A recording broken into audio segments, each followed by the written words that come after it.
Mind your own damn business. First published in Wild Child magazine. Editor's Choice Award February 2005. Tommy Walsh slowed the rig down and stopped. The brakes hissed and the engine rumbled as the young hitchhiker climbed into the passenger seat, his hair and clothes soaked from the heavy rainfall. The young man settled into the seat without a word of thanks. Slamming the door, he cast Tommy a sidelong glance. Tommy wondered if the youngster was a little nutty. "So, where you headed?" Tommy asked. The boy stared dead ahead, arms tightly clutching a small black rucksack. "Don't talk much, do you, kid?" Tommy said, shaking his head.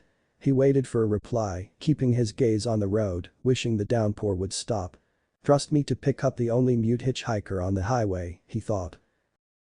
As he shifted the gears, the truck reached cruising speed and Tommy sighed. He glanced at the boy's saturated rucksack. Was the bag full of money? Diamonds from a heist? He laughed inwardly. He's just a kid, probably a stoner or a runaway. Returning his attention to the road, Tommy knew he had several hours of driving before he reached his destination.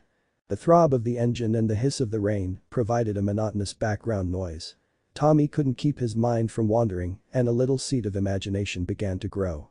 He glanced over at the kid who was still clutching the bag and Tommy's curiosity began to gnaw at him. After a moment, he asked, "So what you got in that fancy bag, kid?" The boy remained still and silent. Had the kid heard him, Tommy wondered. He repeated the question. "Say kid, what you got in that bag?" The hitchhiker looked straight ahead.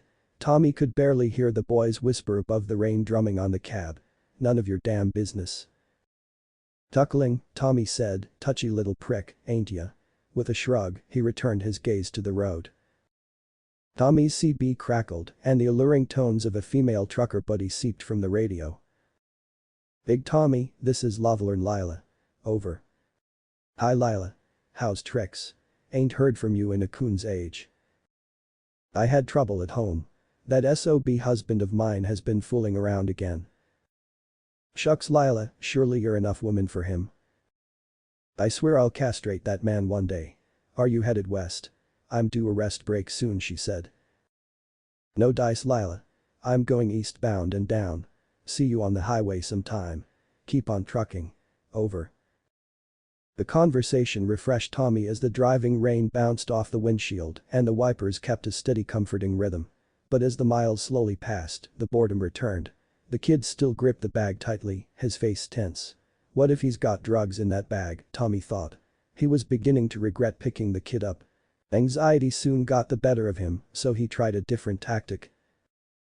"Say, you wouldn't happen to have a pack of cigarettes in that bag of yours, would you?"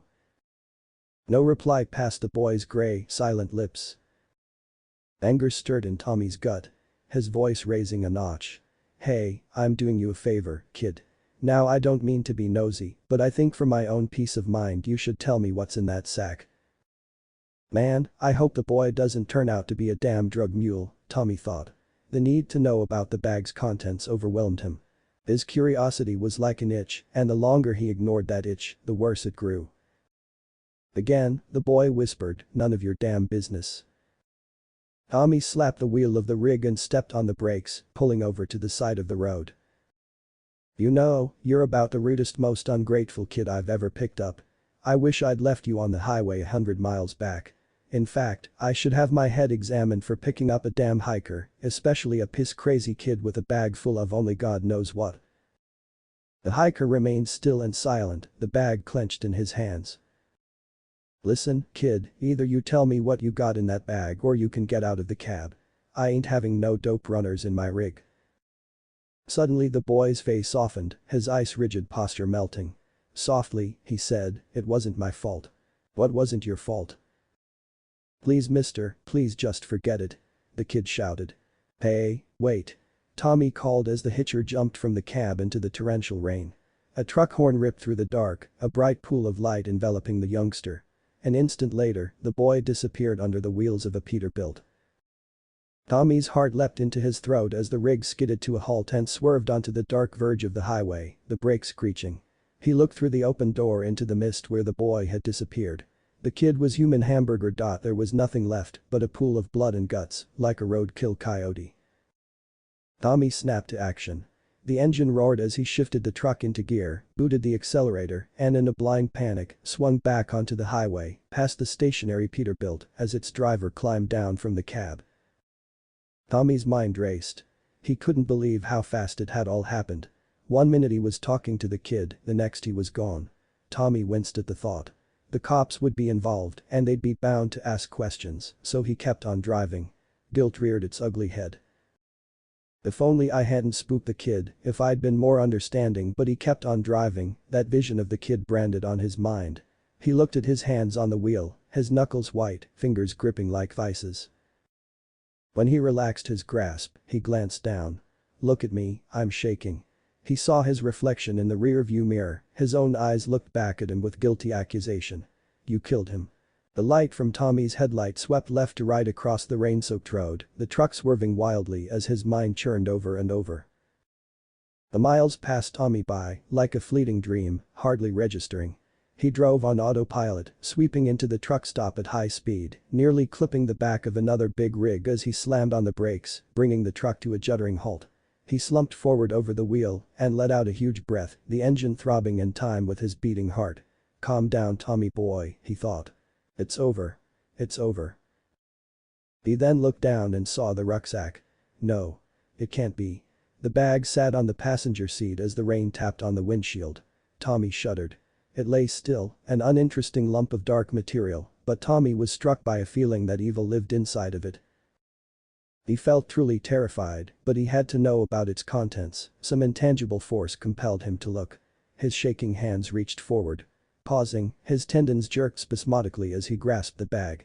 Sharp, quick breaths misted the cab windows, and Tommy's heartbeats quickened pace. With a last deep breath, Tommy peered inside. He gasped, retching, eyes bulging, and snapped the bag shut. He flung the cab door open, leapt from the rig and ran, feet pounding across the wet asphalt. The lights of the truck stop bar were reflected in the mirrored pools of rainwater as Tommy stumbled toward sanctuary. He made for the bar as if the hounds of hell snapped at his heels, almost falling through the door. As Tommy burst into the bar, bringing in a draft of rain-fresh air, one of his drinking buddies looked up from his stool. Tommy's friend, Herb, a 46-year-old encyclopedia salesman, sat knocking back his fourth beer of the evening. You okay, buddy?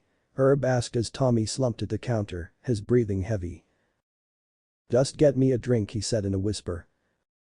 Gloria, 2 bourbons with ice, Herb called, scratching his crotch. Looking back at Tommy, he said, you look like you had a hell of a day. The barmaid rubbed a hand over her tired face and pulled down a glass, filling it with bourbon. She placed it on the bar next to Tommy with a slight trace of a smile. She shrugged before turning and fixing Herb's drink. Tommy said nothing, knocking back his bourbon and grimacing at the bitter taste before signaling for another. His hands shook as he took the second glass. Whoa, take it easy, old man, Herb said, taking a small sip from his own glass. What's got you in such a state? Hitchhiker, Tommy stuttered. Shit, Tom, what'd he do? Rob you? I thought you knew better than to pick up hikers. He was just a kid. He had a bag. Just take it easy, Tommy. Tell me what happened. Tommy's face contorted with horror as he reluctantly recalled the events on the road. The images replaying in his head like a home movie are a dreaded nightmare. He stuttered and grimaced as he explained the details. Poor little bastard, Herb said, his voice full of genuine sympathy. But what can you do with these kids when they're dope fiends? Gloria leaned against the bar top, chin resting in her open palms, openly listening to the conversation. However, her attention was drawn away when someone called to her from across the room. Gloria. The damn TV keeps switching channels. It won't stay on the ballgame. She sighed and lethargically moved to answer the complaint, moving out of earshot of Tommy's unsteady voice. I didn't want to be dealing with the cops, he explained. So I hightailed it out of there. And I'm just driving like a madman. I didn't have a clue where I was going. So I start to come to my senses. And I stopped here. Well, I can see how that could spook a guy. Seeing something like that. It's a shitty thing, Tom Herb said. All you can do is get steaming and try and forget it, buddy. But Herb. It ain't true, Tommy said, downing another bourbon. What? Herb's drink halted half to his lips. He paused, setting the shot glass onto the bar top. The He'd left the bag on the seat of the cab. I don't know what to do with it. I can't go. To the cops. Tommy heard the slur in his voice, feeling the sway of the bourbon. Shit, Herb said. No bag in the world is worth getting killed for. What was in it? You don't want to know, it's. Christ, Tommy said, trailing off, head swimming with fright, shock and guilt barely numbed by the whiskey. Jesus, Tommy, what was in that bag? A severed head. Herb joked. You don't want to know. You really don't. What was in the bag, Tommy? Shit, you can't tell a story like that and not finish it, Herb said, his voice full of frustration. It ain't no story, Herb. Haven't you heard a damn word I've been telling you?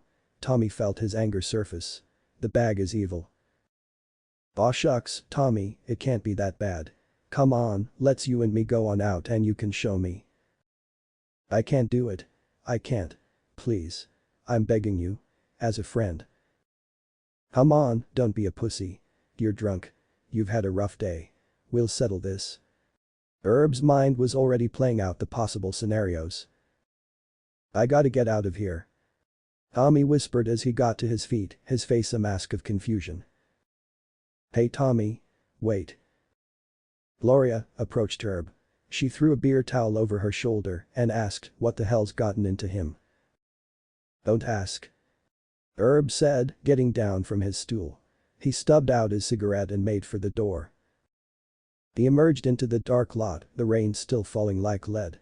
Tommy was nowhere to be seen, but his truck wasn't difficult to find. The interior light glowed like a beacon from the open cab door. Jesus. Tommy, you want your rig ripped off? Herb muttered as he screwed up his eyes against the stinging downpour. He approached the rig with determined steps. Surely, the old trucker had finally gone round the bend, he thought. He climbed into the cab, wiping the rain from his face, and scanned the cab for the hiker's bag. Aw, Christ, Tom, he cursed, noticing the keys still in the ignition. He removed them and retrieved the rucksack, which sat still sodden in the footwell. Herb then jumped down from the cab and locked the door before putting the keys behind the left front tire and returning to the bar. Inside, he shook himself off and dried his face with a beer towel. What the hell's going on with you and Tom Walsh? Gloria asked. He took off in a big hurry and you're soaked like a drowned puppy. Nothing. Gloria, just get me a bourbon, would you? Gloria sighed and poured the drink. Herb took his stool. The bag sat on his knees, feeling like a lump of ice. Jesus, what's in this? The thing almost seemed to be pulsing, and Herb began to experience a feeling of dread in the pit of his stomach. Slowly, he opened the bag. As he did so, there was a sense of stepping over a threshold into the unknown. He peered inside. His stomach convulsed and Herb shut the bag, struggling for breath, his heart beating 10 to the dozen. He raced from the bar in a big hurry, the bag tumbling to the barroom floor. Hey Herb, what's up? You didn't finish your drink, Gloria called after him as he crashed out through the door without answering. Hey Gloria. The damn TV's on the fritz again, came the call from the end of the bar. Be there in a minute, Harry. Gloria sighed and walked around to the other side of the bar. God forbid you might miss a home run, she muttered under her breath. The rucksack lay on the floor, the top half open, tantalizingly close to revealing its contents. She bent down and curiously opened the bag.